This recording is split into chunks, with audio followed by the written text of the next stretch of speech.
Do I really have to eat this way forever? Why is it so much easier for my husband to lose weight? Can I drink alcohol and still see results? What are the absolute worst things to eat that I should avoid at all costs? What if I'm a vegetarian? Oh, the questions. Honestly, if I had $1 for every question I've gotten since creating Thinlicious 2.5 years ago, I could probably retire on a private island somewhere. They never stop coming. But I get it because I had a lot of the same questions too when I first started. And so today, for something totally different, I thought that I would devote an entire episode to answering some of the biggest questions that I get asked over and over and over again about losing weight and getting healthy and about our program, just in case you've been wondering them too. Welcome to the Feel Better, Live Free podcast brought to you by Thinlicious. I'm your host, Ruth Sukup, and here we'll talk about everything from the science of weight loss to practical tips for making your health a priority in the midst of a busy life. It's a little bit nerdy, a little bit funny, and a little bit revolutionary. So buckle up, friend, because it's about to get real.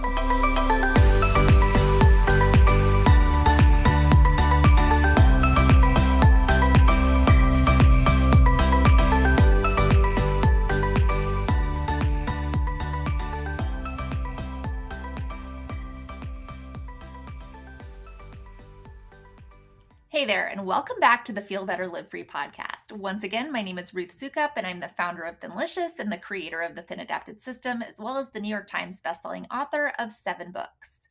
And I am also a 40-something-year-old woman who struggled with losing weight and getting healthy for a very long time before I finally figured out what actually works. And it's not all the crap that we've been told our whole lives about counting calories or eating less and exercising more.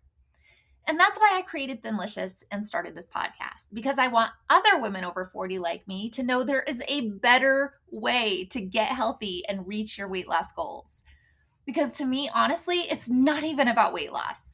This is about freedom. The freedom to look and feel your absolute best. The freedom to not be controlled by food addictions ever again. The freedom to pursue all of your biggest goals and dreams because your health and your weight is no longer holding you back. And I'm actually so excited to dive into today's episode because no matter how many podcast episodes I record or how many reels I post on Instagram, there are still always more questions. And the questions don't annoy me. Truly, I actually love them and I love answering them because I know for so many women, whether you're just getting started on your health journey or whether you've been doing this for a long time, it can still feel confusing or overwhelming, or there's something you're just not sure about. And I just want to have someone you can trust give it to you straight. And that's really why I wanted to do this episode today, to be able to answer some of those questions that I know are probably on your mind and to help you get a better understanding of what our program is all about and how it can help you lose weight and get healthy in a way that is actually sustainable for the long term. But before we dive in, I do want to take just a second to remind you that if you are brand new to this podcast and to the Thinlicious program in general, and you do actually want to learn a lot more about how our program works and how we can help you lose weight and get healthy, then I have a really awesome resource that I know you are going to love. It's called Flip the Switch, and it is a super in-depth free guide that will walk you through the basics of our program and give you a really good overview of the science behind what we do and why it works. And like I said, it's totally free and you can download it by going to thinlicious.com/guide. So again, if you're new here and you want to learn more about our program, then go grab that guide at thinlicious.com/guide. Okay, so with that out of the way, let's go ahead and dive in to some of the most common questions I get about losing weight, getting healthy, and our TAS program. Question number 1, why does it suddenly feel like my metabolism is broken? And this one actually comes up a lot. So I understand why, honestly, right? It's pretty frustrating when you've never really struggled with any sort of weight issues before, or you've always just sort of been able to eat whatever you wanted without really having a problem. And then suddenly you hit 40 or 45 or 50 or whatever age you're at right now. And all of a sudden the pounds have just started creeping up. And what's worse is that suddenly all of those things that you used to rely on, right? And I did them too, cutting back for a few days or doing a juice cleanse or going on the cabbage soup diet for a week. All those things don't really seem to have an impact anymore. The scale just won't budge or it keeps going up. So here's the simple answer. It suddenly feels like your metabolism is broken because your hormones have caught up with you. And the truth is that they've actually been messed up for a long time, right? They've actually, behind the scenes, underneath the surface, what's been happening is insulin resistance. And you've been wreaking havoc with the standard American diet that you've just been eating without really thinking about it for years, which is loaded with carbohydrates and processed foods and seed oils. And it has likely been affecting your insulin levels and probably your gut health for a very long time. But because the rest of your hormones were still functioning properly, your body was able to adjust and handle it, right? It was still okay. Like it wasn't that big of a problem. And then all of a sudden you reach a certain age and perimenopause hits and your hormones start changing and your estrogen levels drop and your cortisol goes up and your thyroid levels might start to get a little off. And because all of those hormones work together in a delicate balance, all of a sudden your insulin is no longer able to react and adjust the way that it has been. So your insulin levels start staying elevated. And because insulin is what tells your body to store fat or let it go, all of a sudden your body goes into fat storage mode. And that is why it feels like your metabolism is broken, because it basically is.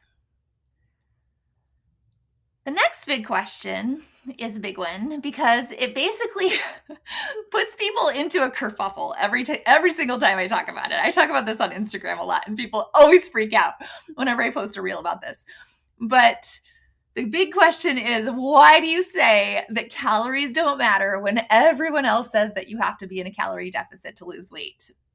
And honestly, this is a hill that I will die on because I think it is the biggest lie, the biggest load of crap that we have been sold about losing weight and getting healthy, because it is total bullshit. And the reason that it is bullshit and that calories don't really matter and why trying to get into a calorie deficit is so stupid is because your body is already in a calorie deficit. Just keeping you alive puts you in a calorie deficit. Every day, your body is burning thousands and thousands and thousands of calories in energy just to keep your brain functioning and your heart pumping and your organs working and blood flowing through your veins. It's an insane amount of energy that you are using every day just to stay alive. And that's true even if you are completely sedentary and just laying in bed all day.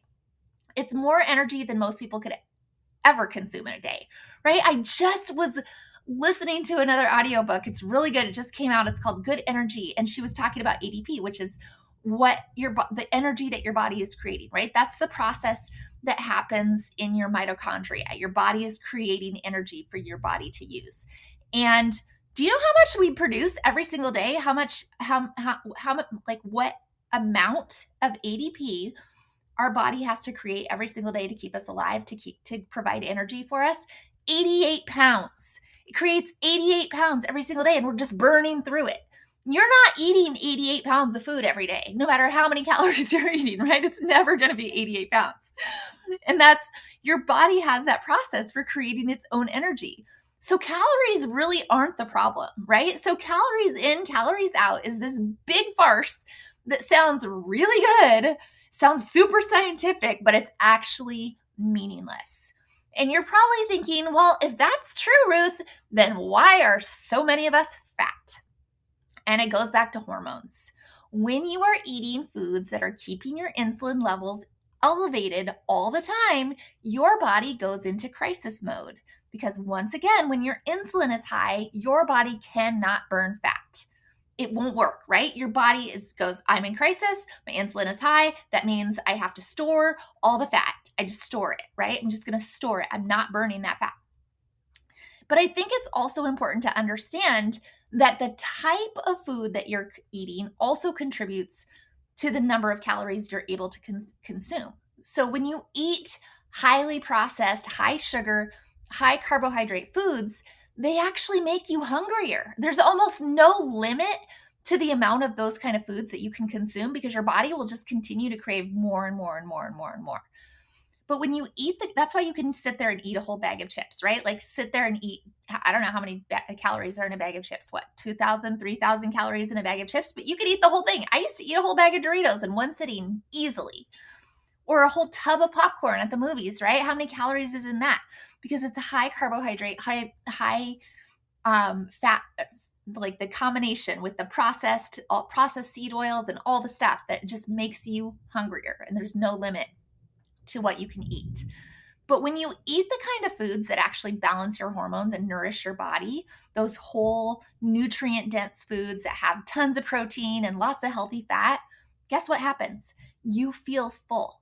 It's very hard to overeat those foods. It's not physically possible for most people, even like big, strong men, to eat 5,000 calories worth of meat and vegetables and healthy fat in a day, right? Because even if you did, your body is actually designed to expel the calories that it doesn't need. That's why you don't see fat animals in the wild.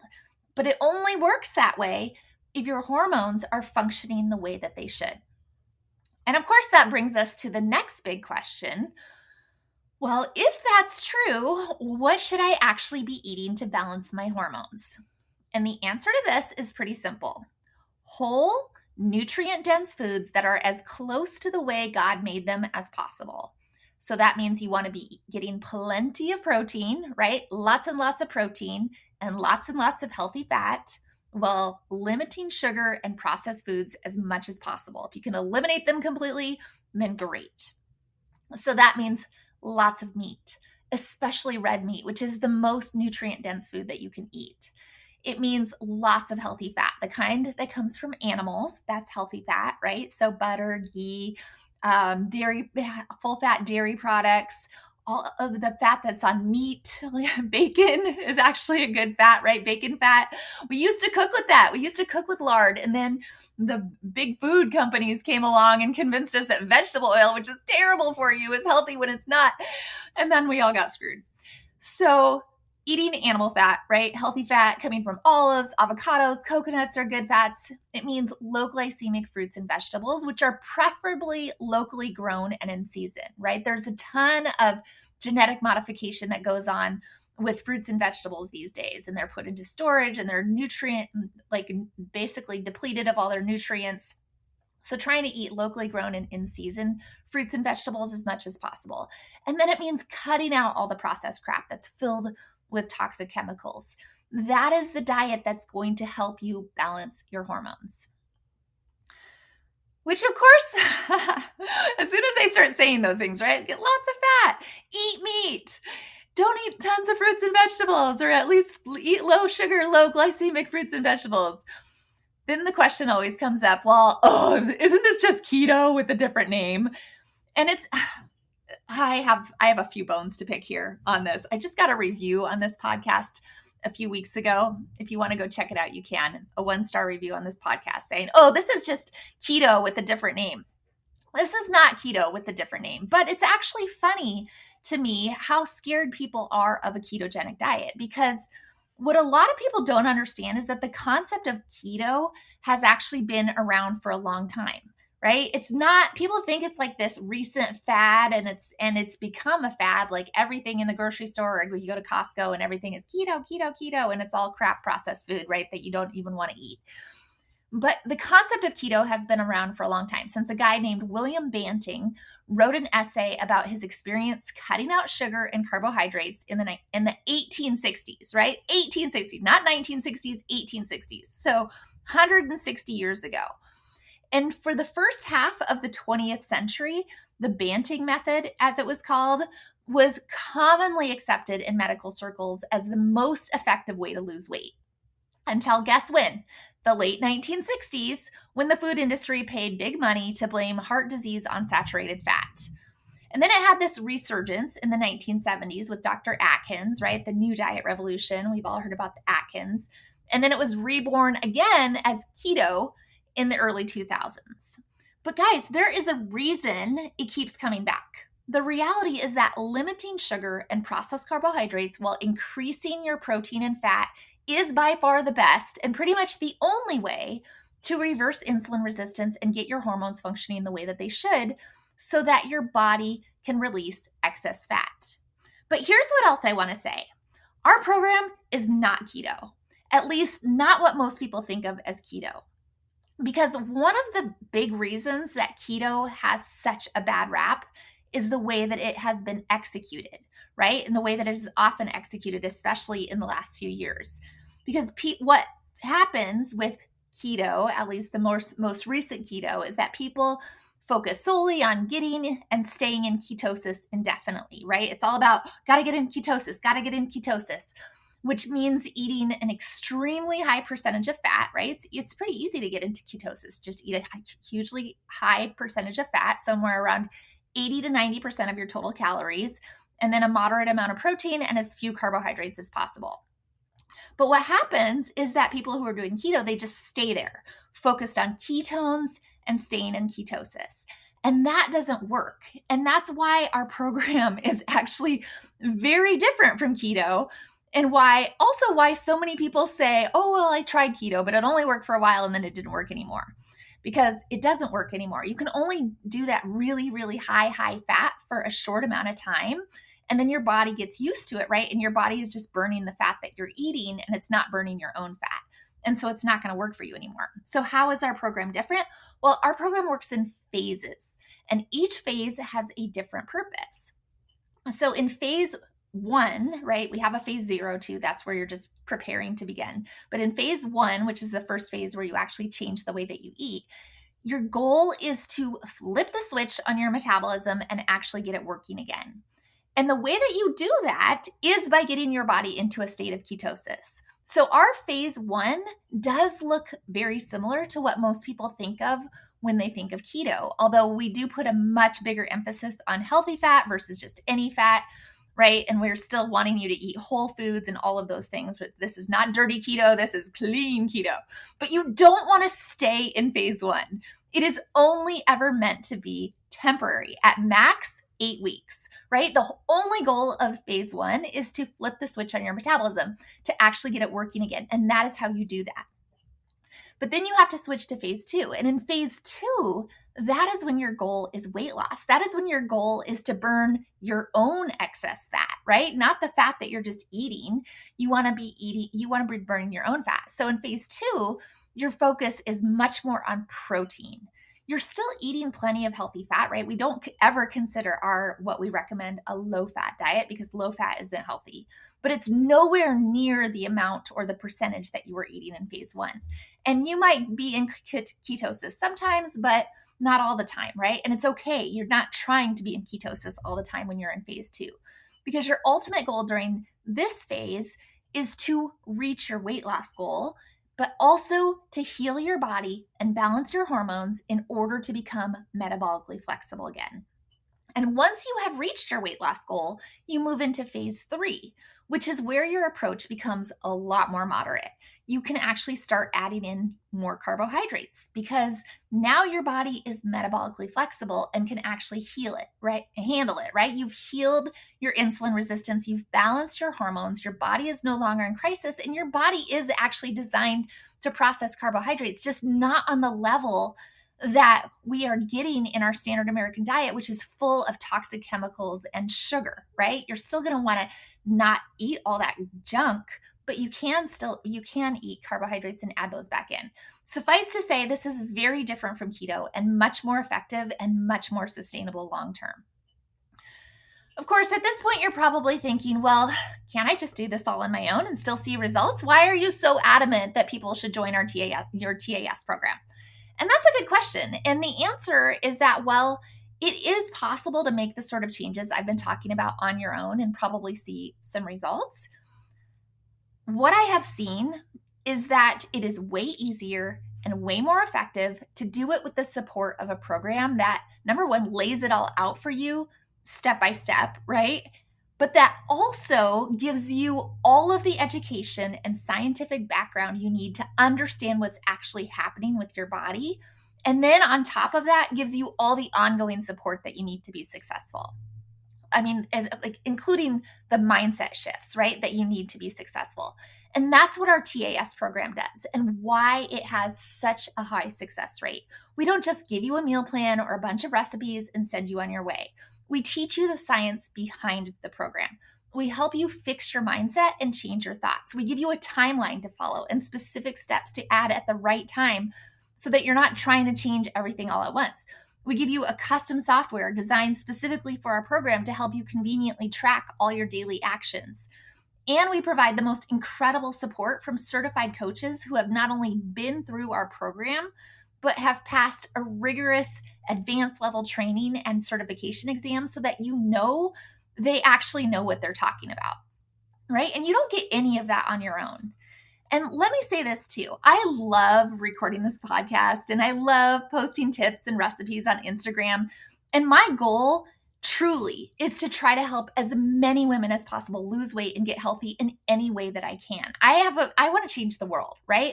And I believe that helping women get healthy and changing all this crap that we've been told about what works and what doesn't when it comes to losing weight and railing against big food and big pharma, right? Like people need to know what's actually happening. And I work really hard to make sure that all the content I'm putting out into the world, wherever it's going out, whether it's on this podcast or on Instagram, is super valuable and super useful. But I also know that the very best way that I can help people be successful is through my program. It's amazing. There's nothing like it, and it will change your life. I know it will because I watch it change people's life every single day. And if losing weight and getting healthy without dieting or drugs is a serious goal for you, then I will tell you flat out, there is no better way to reach that goal than through our program. Okay, that's the end of my rant. That's all I'm going to say about that. Next question, switching gears. The question I see all the time is, why is it so much easier for my husband to lose weight than me? And I feel the pain on that one because this has always driven me crazy, right? My husband will like cut back for 3 days and he's down 10 pounds. And then he's like, I'm good. And he goes back to eating kind of whatever he wants. Meanwhile, I'm just killing myself only to see the scale not budge. So frustrating. But the reason, honestly, is the same one that we've already talked about, right? It's your hormones. The sad truth is that hormonal imbalance is always going to have a bigger impact on women, especially women over 40, because we have a lot more hormonal stuff going on. But you can fix it. We've already talked about how to fix it. So, yay. Okay, so what about alcohol? Can you actually drink alcohol and still lose weight, or does that need to go away too? And I'll be honest, I love my wine. My evening glass of red wine is basically a nightly ritual for me, right? And it's not something I'm ever very eager to give up. Plus, on the weekends, I'll be honest, my husband and I typically do a lot of entertaining, and most of our social activities include a fair amount of drinking. So I totally get how giving up booze is pretty hard, both from an emotional and a social standpoint.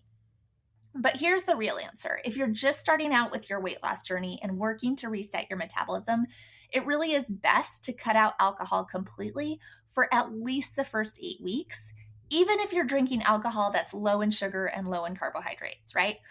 And the reason is that during this initial phase, your body really does need to be in a state of ketosis for the process to work effectively.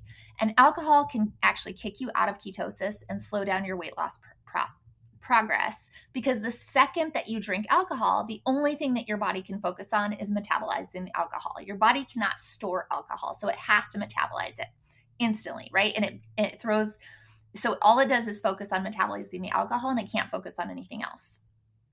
And then after that, while you are still actively trying to lose weight, it really is best to keep alcohol to a minimum. A glass of wine here or there is not going to be the worst thing in the world, right? Or some other kind of low carb drink, but you don't really want to make it a big part of your routine. That said, once you have hit your goal and you've become metabolically flexible, you should be able to take a more moderate approach, just like you do for everything else. And while we're diving into hot topics, we might as well hit the next one. What if I'm a vegetarian? Can I still make this work for me? And you're probably not going to like my answer for this one, but it's the honest one. It is really, really, really, really, really, really hard to make the lifestyle that we advocate for at Thinlicious work as a vegetarian. It is so hard to get enough protein in general without eating meat, But it's really hard to get protein as a vegetarian without also eating a lot more carbohydrates. And just take this because take this from someone who was a vegetarian for 28 years before I started eating meat again. And the reason that I did start eating meat after 28 years was because after doing the research, I finally realized that one of my biggest problems was that I just wasn't getting nearly enough protein. That was one of the biggest problems and why I was struggling so much with my weight. And if you want to dive deeper into this specific topic, I've actually done an entire episode on why I'm no longer a vegetarian. So go listen to that one and see what you think. So, what are the absolute worst foods to eat? The foods that you really should avoid at all costs? Well, let's see. If I had to rank them, I think my top 5 worst foods would be as follows. Number 1, sugar. And really, the more pure, refined, chemical filled sugar it is, the worse it is. So basically, candy filled with red dye and preservatives is pretty bad, or soda, or even juice, which is basically just drinking pure sugar. Just say no. There is nothing redeeming about any of that, right? It's just cut it out of your life. It is okay to cut sugar out completely. A close second would be highly refined processed carbohydrates. So things like breakfast cereal or Wonder Bread, anything that is super high in refined carbohydrates, but devoid of natural fiber is basically the same to your body as eating spoonfuls of sugar. It will instantly spike your blood sugar. And on top of that, it is filled with preservatives and other toxic chemicals that are highly inflammatory. Third on my list would be refined and processed oils. So vegetable oil, canola oil, margarine, etc. Despite the claim that these are heart healthy fats, which they all say on the label, they're actually terrible for you. They are not heart healthy. They are not healthy in any way. So stick to natural, minimally processed foods, processed oils, and animal fats instead. And that goes for like things like mayonnaise, right? And you will not even believe it. And it even goes for like when you're eating out and you eat something that's deep fried, it's deep fried in vegetable oil, right? Vegetable oil is everywhere. It's everywhere. And it's so highly inflammatory. You just want to stay away from it as much as possible. It's wreaking havoc on your hormones. It's wreaking havoc on your gut. It's terrible. So fourth would be deep fried foods. So donuts, French fries, chips, because they're not only high in refined carbohydrates, they're usually fried in vegetable oil. So it's like a double whammy of terribleness for you. And then finally, I think the last thing, number 5, I struggled a little bit with this, but I think I would really avoid foods that seem healthy, but actually have a lot of added sugar, because those are like the sneaky foods, right? Things like smoothies or flavored yogurt or granola bars, because they have such good marketing to make you feel like you're making a really good choice and make you not feel guilty about what you're eating, but you're actually making a terrible choice and it's terrible for you. So avoid all of those things. So sugar, highly refined processed carbohydrates, refined and processed oils, deep fried foods, and then the sneaky foods, right? The ones that are marketed as healthy, but actually have tons of sugar and are terrible for you. So I guess that brings me to the next question. Do you really have to eat this way forever? Does accepting this lifestyle mean that you can never again eat a donut or a plate of spaghetti or a bag of potato chips? And here's what I'll say to that. When you heal your body and you restore it to a state of metabolic flexibility, your metabolism will work the way it's supposed to again, which means that you actually can also enjoy your favorite foods, at least in moderation, without worrying that you're going to gain all the weight back. That's actually the whole point.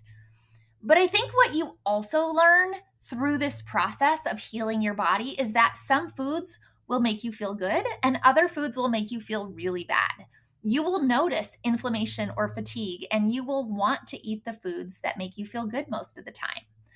It's kind of crazy how it works because we're so accustomed to feeling bad all the time because we've been eating this junk for so many years, right? Just pouring it into our body that we don't even know what it's like to feel good. But when you do feel good, when you heal that, when you fix it, when you fix the problem, you want to continue feeling that way. And it's very noticeably when you eat something and you're like, oh, that did not make me feel good.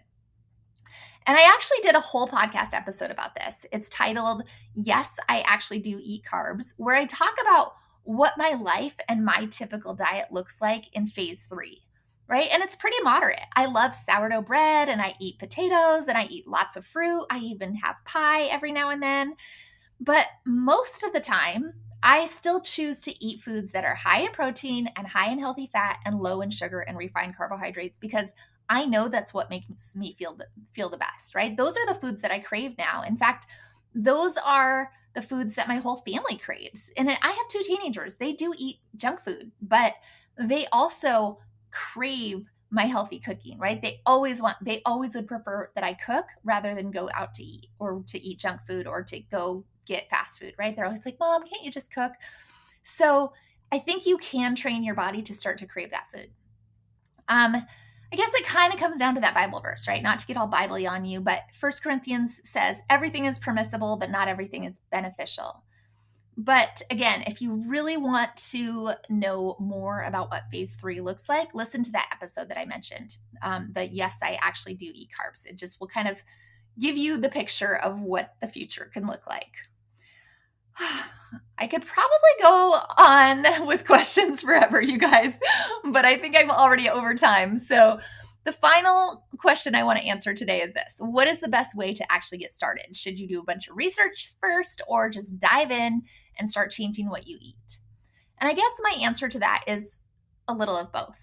If you want to get started with our program, the very best way to get signed up is to just go to thinlicious.com/program and click the button to enroll, right? Super easy. Again, thinlicious.com/program. Just get started.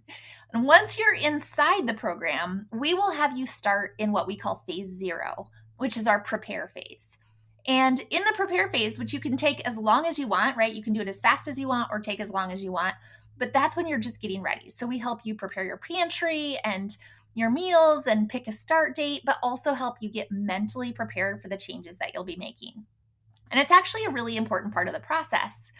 And I think that preparation piece is one of the reasons our clients are so successful. Well, friends, like I said, I probably could keep going through questions forever, but it might get a little tedious. So we'll call this episode part 1 of your biggest questions answered. If you have more questions that you'd like to see me answer here on the podcast, please feel free to send us an email to hello@thinlicious.com and I will start compiling them for part 2 of your biggest questions answered. In the meantime, if this was helpful for you or if you know somebody else who could benefit, please be sure to pass it along. And then do me a huge favor and leave a quick review of the podcast on Apple Podcasts or Spotify or wherever you like to listen. And of course, be sure to hit subscribe if you have not done that yet to be notified of our next episode. And I will see you back here very soon for another riveting new episode.